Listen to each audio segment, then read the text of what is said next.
Wait, not holding About hands. hold it. Oh, you can't.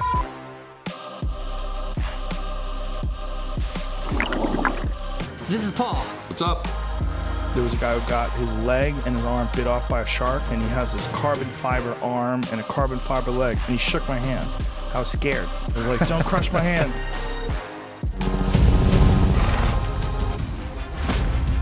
Hold the Gelder.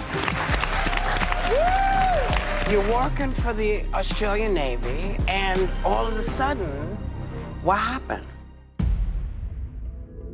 I really didn't think I was going to make it back to the boat. Swimming through a pool of my own blood, I was conducting a counter-terrorism exercise with the Navy clearance divers. A 3-metre bull shark came up from underneath me and grabbed me by the hamstring. I'd basically just given up and accepted the fact that I was going to die. I remember thinking to myself, I'm not going home today. I'm going to die right now.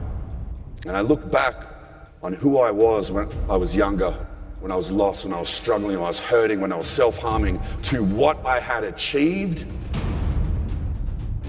And I thought, I've lived 10 lives in these 31 years. If I'm going to die, I'm ready to go. And then the jaws of the shark met in the middle, ripped out the hamstring of my leg and ripped off my hand in the same bite. And because I wasn't attached to it anymore, I popped to the surface because of my wetsuit, and I thought, I've got to get out of here before it comes back. So I started to swim, but my hand was gone. So I was swimming back to the safety boat with one hand and one leg because I couldn't even feel my right leg. The guys in the safety boat said that when they got in close, they could see I was swimming through a pool of my own blood. And it was so thick, when they came to grab me, they could taste it in the air. They pulled me out of the water, laid me flat in the bottom of the boat, and just out of the sheer relief of not being eaten anymore, I relaxed. My eyes rolled back in my head, and I passed out. A Navy diver is in hospital after a shark bit him this morning in Sydney Harbour. He was to lose his forearm and his right leg. I was so high on morphine and a horse tranquilizer called ketamine, I looked him square in the face and I said, Doc, you can take my leg and turn me into a Terminator. I was really high. There's a certain noise you make as a man when a nurse pulls a tube out of your doodle. No man is supposed to make. I ended up with 36 staples, 86 stitches, and 2 drainage tubes.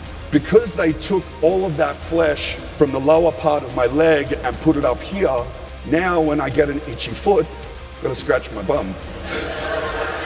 It's very strange.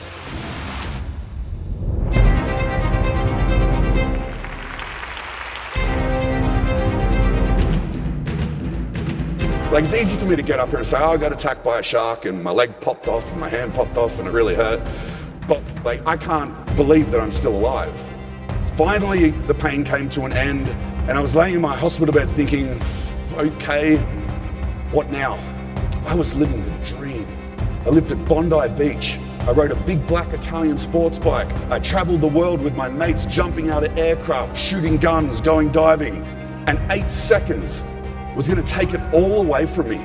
But I realized there was only one true power that I had. One true power that we all have, a power of choice.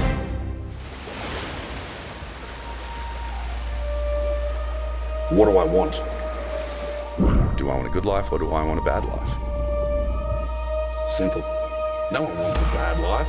Everyone wants a good life. Okay, so where do I begin? I can't even get out of bed to go to the toilet by myself. Sometimes you just have to stop thinking and you have to start taking action. But how do you get there? Google, I found all this stuff. YouTube, I was watching video clips of Paralympic athletes doing amazing things. Videos of dudes with no legs climbing mountains on their hands. Now, if these people can do it, there's no reason that all of us can't do it either. There's nothing so great about them that we can't replicate and even better on their successes, no matter what it is.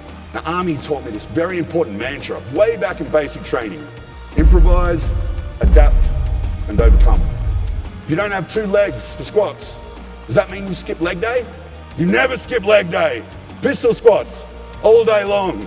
There is nothing that we're going to encounter in our lives that is going to be so great that we can't go around it, over it, or straight through it.